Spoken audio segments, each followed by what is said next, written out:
Welcome to episode 66 of Magic and the Law of Attraction, Kitchen Magic 101. Are you a kitchen witch? You might be a kitchen witch if you know how to make your cooking magical and you also know how to use readily available items to make your magic. In this episode, I'll be talking about this practice and give you some great inspiration to find everyday items in your home and turn them into magical tools and ingredients. I'll even share my list of my top 20 magical herbs that you can probably find right in your cupboard. So come into the kitchen with me and let's make some magic. Before we dive in, do you want to be a part of my inner circle? Are you a basic witch or a supreme witch, a good witch or a wicked witch?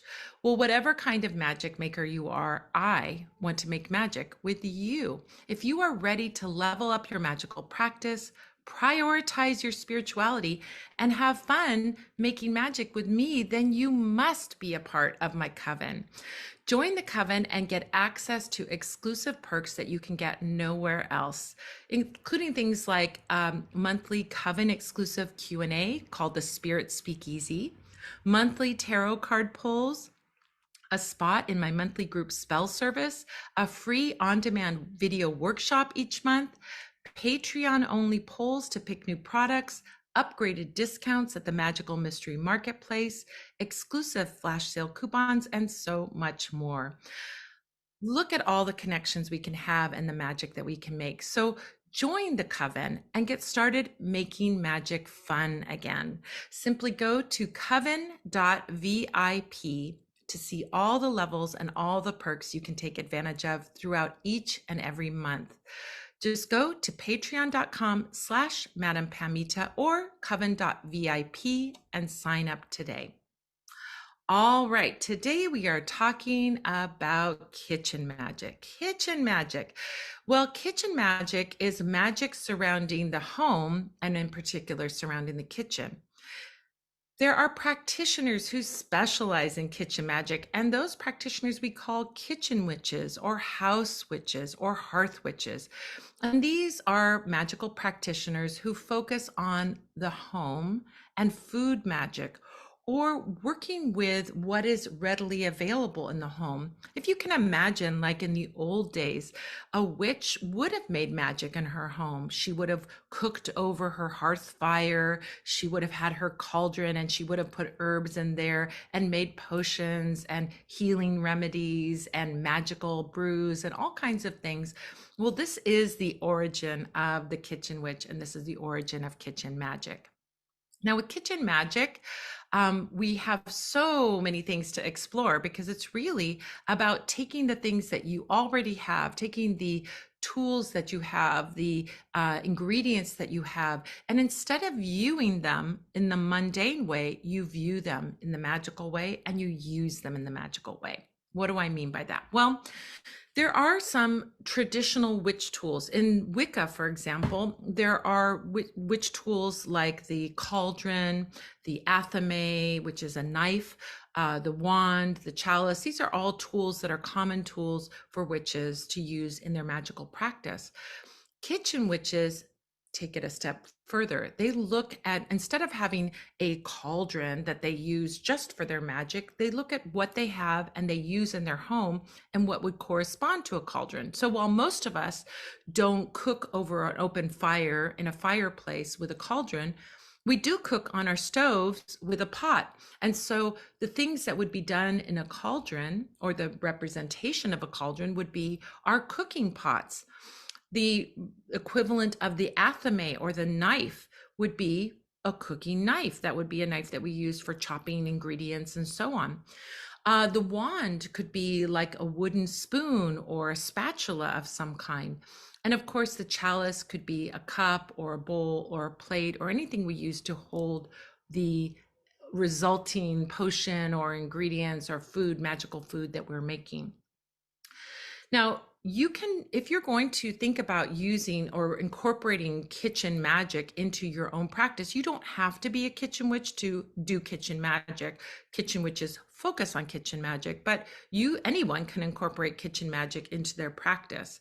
Now, if you think about these tools that a kitchen magician or a kitchen witch would use, the pot, the knife, the spatula, spoon, cup, bowl, plate, and so on, you can use the ones you already have, like the ones you use for your everyday cooking could then be viewed as a magical item.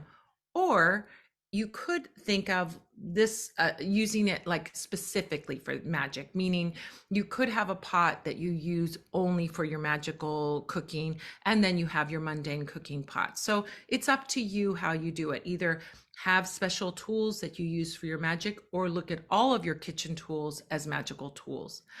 Now, when we talk about this, of course, when we talk about the kitchen, the first thing that comes to mind is cooking and food. And so we can start to think about making our foods magical, blessing our foods, using magical ingredients in our foods, and so on. And we can create then foods that have an energy to them that is more than just nourishing our body, but nourishing our spirit and providing protection, blessings, love, healing, whatever. So it's a way, it's a concept, it's a conceptual thing, it's a mindset thing, but there's also practical aspects to it. So what do we think when we think of these types of specialties that we would look at in kitchen magic? Well, first and easiest is working with teas to make potions, right? We have potions at the Parlor of Wonders that are drinkable teas, but you can also start to think about your own teas and making your own blends, or finding teas in the store that have ingredients that are magical ingredients. One of the tricks that I often teach people is to go to the store and look at the ingredients of the different teas. Now, if you are knowledgeable in herbal magic, then you'll recognize some of those herbs. If you are a beginner when it comes to herbal magic, then what I recommend is buy some teas that you are attracted to because you like the flavor or something like that. And then when you get home, look in your herbal books and see what those ingredients can be used for magically. Now, that doesn't mean that you must make them magical every time, or that every tea that you ever make is a potion. It can be, but it doesn't have to be. Now, sometimes you may not need the magic that herb provides. For example, like I have a partner, I'm in a relationship, so I'm not looking to attract a new relationship, but hibiscus is definitely a love herb, and I love hibiscus tea. I don't use hibiscus tea to attract a new partner, but I might use it, for example, to strengthen my relationship, or, take it in a little bit of a different direction. So when you start to look at teas, that's a great way to get started, because virtually every ingredient in most drinkable teas has a magical purpose, and you can start to think about how to use these teas for your magic. Now, if you want to make it super, super easy, of course, you can buy the potions at the Parlor of Wonders. We already have created them with these magical intentions in mind, and we list all the ingredients, and you can see what those ingredients are and how they can be used in your magical practice. So we did all the work for you. But certainly this isn't hard magic to do, isn't difficult to do. And if you purchase a tea and then bring it home, you can then look in your magical herbal books and find out what those teas can be used for.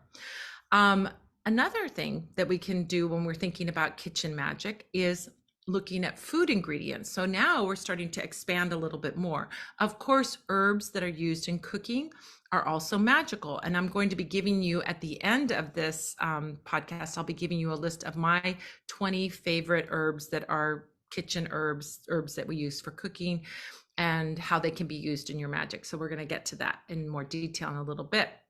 But other things can also be used in our magic. For example, fruits and vegetables have magical properties and magical qualities. And if you do a little research, you can find out what those are. We have lots of different seasonings like salt and sugar and things like that can also be used in our magic. So we're going to talk about all of those more specifically at the end, but start to think about what your current recipes have in them that can support your magic, and then start to think about how you can find recipes that then support an intention, right? Like if you had an intention for bringing a little passion to a relationship, you could look for ginger snaps or cinnamon cookies and make those with that intention. So you could do it either way.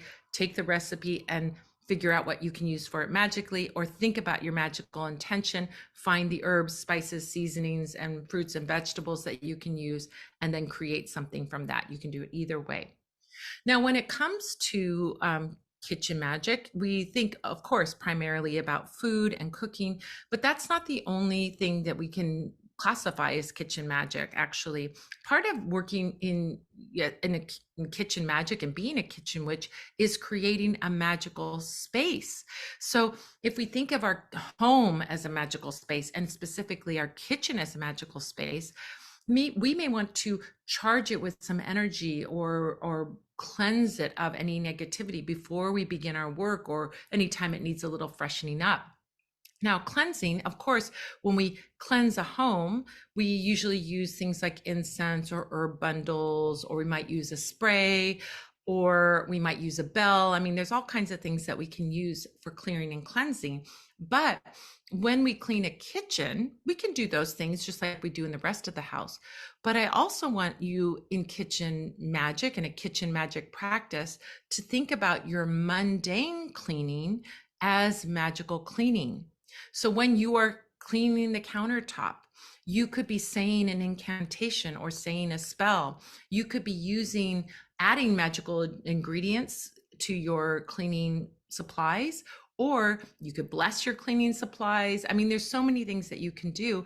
So start to think about your mundane kitchen cleaning as a magical practice, and that can be a great part of a kitchen magic practice. Now, another aspect, going back to food, is blessing your food. Now, of course, we can bless our food with intention as we are making it, but even let's say you get some takeout food, or you get something that's already pre-made from the grocery store, you can bless it before you eat it. Now, this is like that traditional idea of like saying grace, right? People would say grace or blessing before they would have a meal. This is very pervasive in a lot of different spiritual paths. But as a witch or a magical practitioner, you're going to do a different kind of blessing as you bless your food. And I think one of my favorite blessings as we look at our food, whether we prepared it or someone else prepared it, is to think about where this food came from and all of the people that conspired to bring that food to you. Let's take an example of a salad. It's a great example. So we can think about the magical aspects of lettuce. You can look up lettuce in your herbal book and find out what magically it's good for.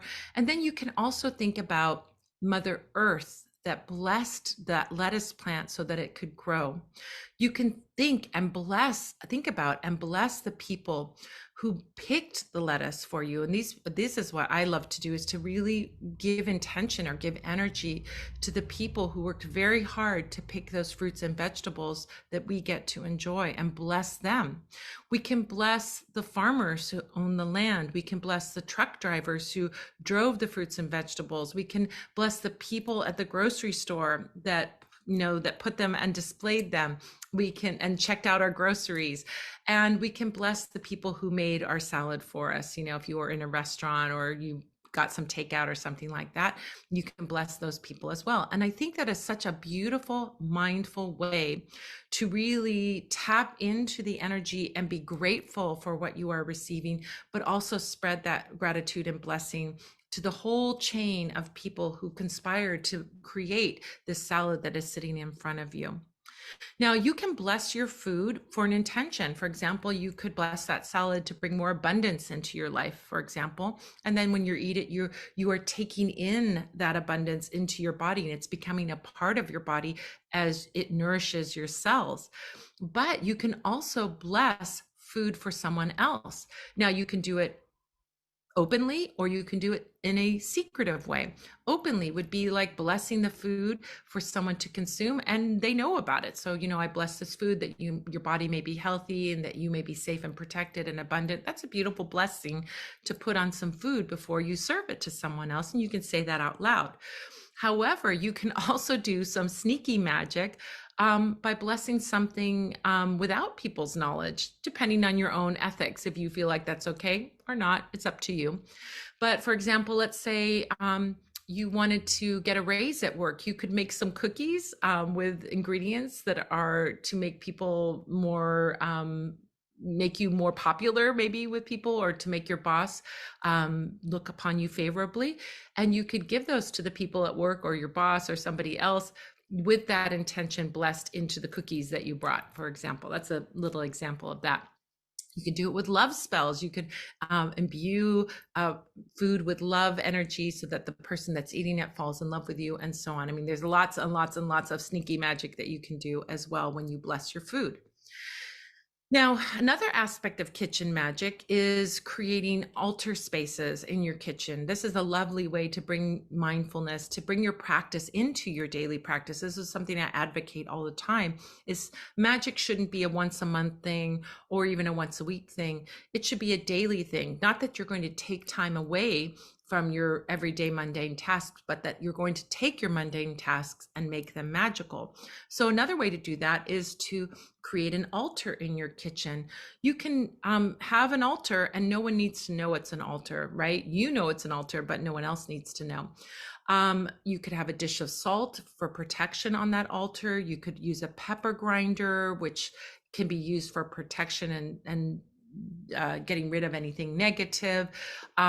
You could have a mortar and a pestle, which is used for cooking, and have that be a magical tool for transformation and change and creating change to your will. I mean, that is like really a powerful magical tool. You could add more typical things like crystals and candles to your altar if you like.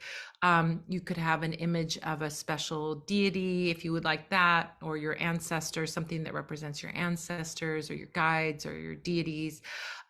You can also have those herbs that we were going to be talking about soon. Those can be part of your magical display or part of your altar as well. And you can choose, maybe you choose the herb spices, the spices that are representative of the kind of magic that you're working on, and leave those out on the altar as well. So that's a lovely way to bring that magic into your kitchen. Now, one of the things that we haven't talked about, when I say kitchen witch, you guys who are involved in magic will probably think of a human being performing magic in a kitchen, but there is something called a kitchen witch, which is a little poppet.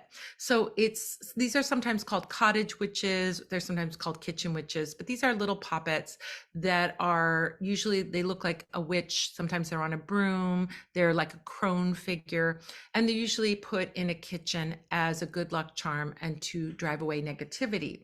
These kitchen witches were either developed in Scandinavia or Germany. We're not sure where they originated, but they certainly go back hundreds and hundreds of years as a charm to protect the home. And so you might see this if you practice northern magic of any kind. This is probably part of your practice, or you've seen these, or you might see these just around in souvenir shops and things like that. We see these cute little kitchen witches, which are little poppets. So you might want to bring that into your kitchen as well, as just a little talisman, not only kind of like a little bit like the altar to remind you that you're making magic in there, but also as a special tool to keep your kitchen safe, protected, and magical, to bring that magic in. Now, speaking of bringing that poppet that's there for safety and protection and all of that, we also have house spirits. And you've heard me talk about house spirits. If you've listened to my podcast, Baba Yaga's Magic, there's one episode where I talk about the Domovic, which is the Slavic house spirit. So house spirits also are attracted to the kitchen energy. A lot of them are fire spirits or related to fire, and that also relates to the kitchen. You, depending on your tradition or your practice or your heritage, you might have like a house elf, or you might call it a spirit of the house or spirit of the kitchen. You might have piskies or pixies or fae folk or the Domovic and so on.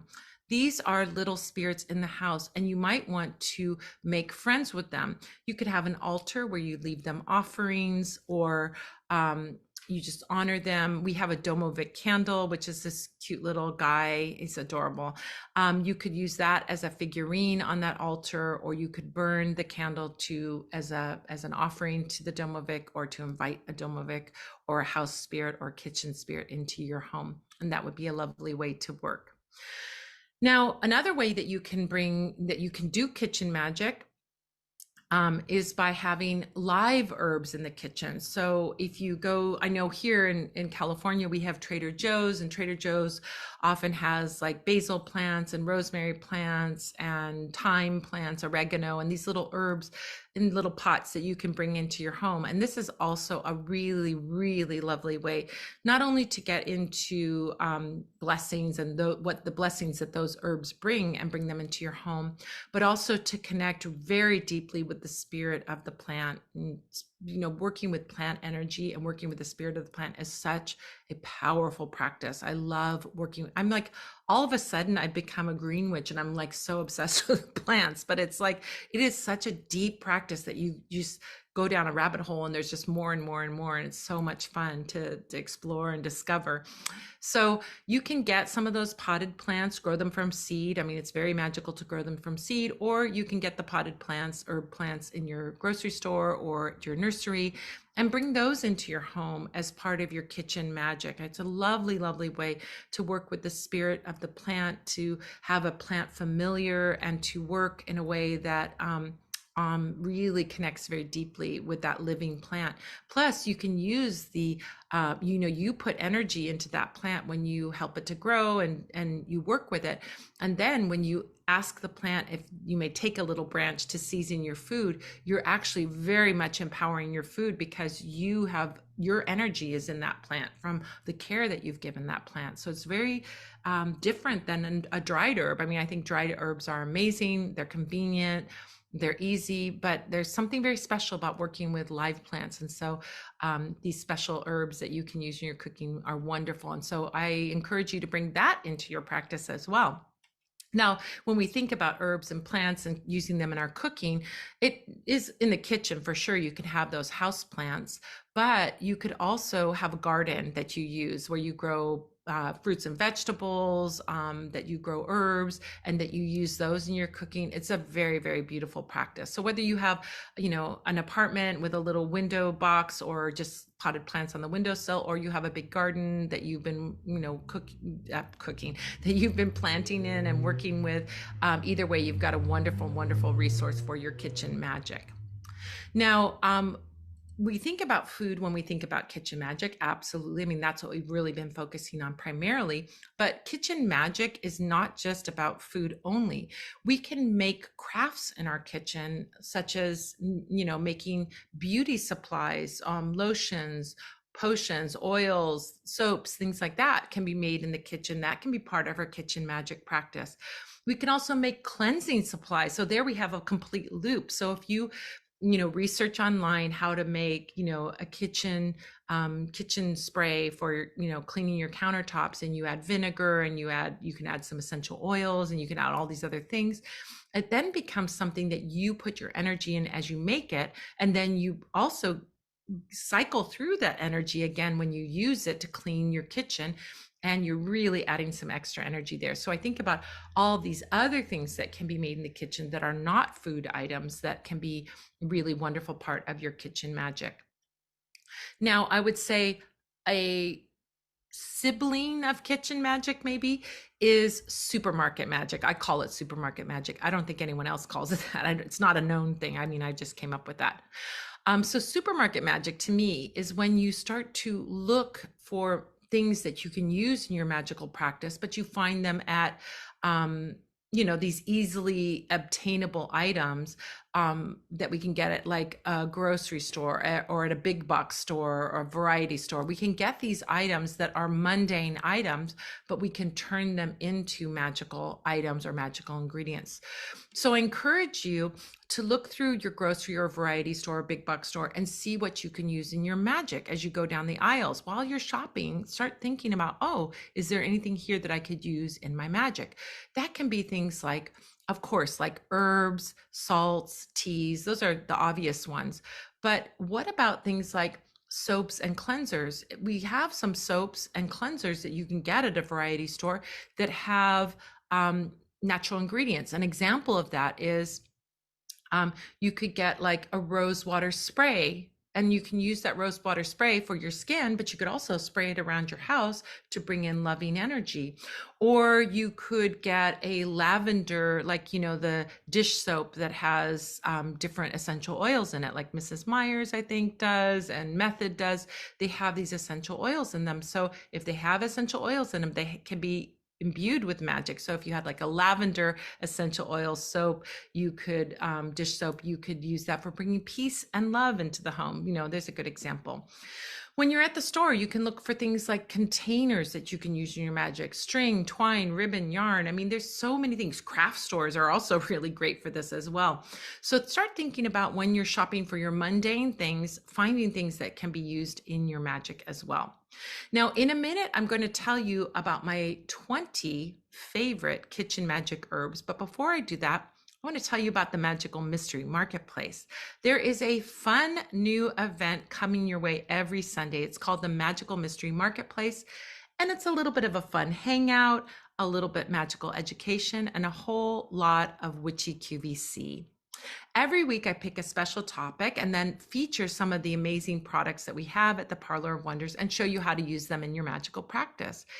Every week, it's a surprise as to what the spotlight items are going to be. And for everyone watching, there's a flash sale on the featured products. You'll not only have fun hanging out and chatting with us as we're doing this, but you'll save money too. And if you purchase any of the spotlighted items during the live stream, you're eligible for the raffle we have at the end. And we will be giving away one of the spotlighted items to one lucky person each and every week. And if you're a member of the Coven, you get an additional discount and an additional entry into the giveaway. If you want to find out how to be a member of the Coven, of course, you can just go to coven.vip and sign up. It takes place every Sunday except the first Sunday of the month at 6 p.m. Pacific, 7 p.m. Mountain, 8 p.m. Central, 9 p.m. Eastern, and you can watch it over YouTube, Facebook, or Twitter. Just subscribe to Madame Pamita on any of those socials, on your favorite social account, and click the notifications bell so you get notified when we go live. I'll see you at the Magical Mystery Marketplace. All right, so here are my top 20 herbs that are in your cupboard and what they can be used for. First, we have allspice. Allspice can be used for money spells and happiness spells. Basil can be used for love, protection, and prosperity. Bay leaves can be used for victory. Black pepper can be used to drive out evil. Cardamom can be used for passion and love. Chamomile can be used for money spells. Cinnamon can be used to heat up love and luck. Clove can be used in spells for friendship and stopping gossip.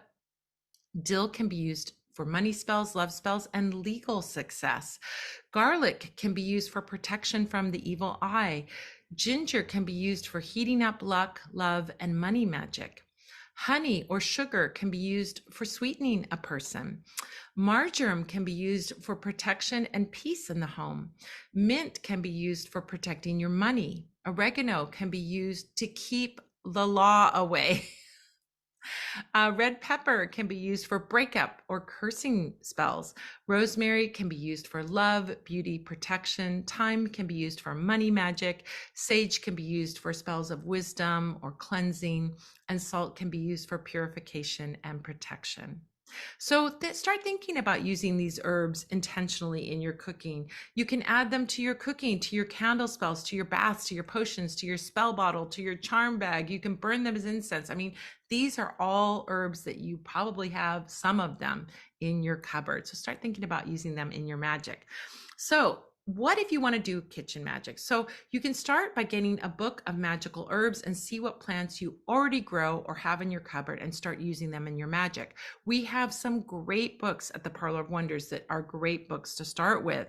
Cunningham's Encyclopedia of Magical Herbs, Hoodoo Herb and Root Magic, Llewellyn's Little Book of Herbs, the Book of Herb Spells, The Magic of Herbs, Herbal Hoodoo. I'm saying it like too many H's. Herbal Hoodoo, Magical Herbalism. I mean, there's just many, many books that you can use. They're all curated by me, chosen by me because they're really good books. Look at the tools that you already have, the pot, the knife, the spoon, the spatula, the cup, the bowl, the plate, and dedicate some of them to your magic, or see them all as magical. When you're shopping, look for mundane items that you can turn into magical items, soaps, teas, and so on. Get some books on magical cooking. We have some great books on magical cooking at the Parlor of Wonders. The Magic of Food, Cunningham's Encyclopedia of Wicca in the Kitchen, Hearth and Home Witchcraft. These are all great books that will start you on the kitchen magic path. Work with your house spirits or your kitchen spirits, create an altar, and of course, get a kitchen witch poppet and hang it up in your kitchen. Well, that about does it for this episode of Magic and the Law of Attraction. If you would like to get even more info about kitchen magic, then check out the Learn page over at Parlor of Wonders, where you'll find a ton of free resources, including workshops, blog posts, how-to guides, how-to videos, past podcast episodes, and the way to join me live over Zoom for the Magic Q&A Tea Party, where we record this. It takes place every Sunday at 5 p.m. Pacific, 6 p.m. Mountain, 7 p.m. Central, 8 p.m. Eastern. Just go to parlorofwonders.com and click on the Learn tab to see all the goodies there. I want to say thank you to all the Spell Squad members out there who have subscribed to and shared this podcast with your friends. Thank you to the fabulous folks who've left reviews. Thank you to Gilles Navarre for production and engineering. We've got to get Manfred Hofer back. He's traveling right now. When he gets back, he'll record some announcements for the beginning of this podcast. So he hasn't gone away. He's just away and can't record right now. I want to say thank you to you for joining me, whether you're here with me live or listening to the podcast. I'm looking forward to next episode when we'll be answering the question, should you join a coven? Well, you know the answer to that already. Until next time, this is Madame Pamita saying, keep making your life the most magical adventure ever.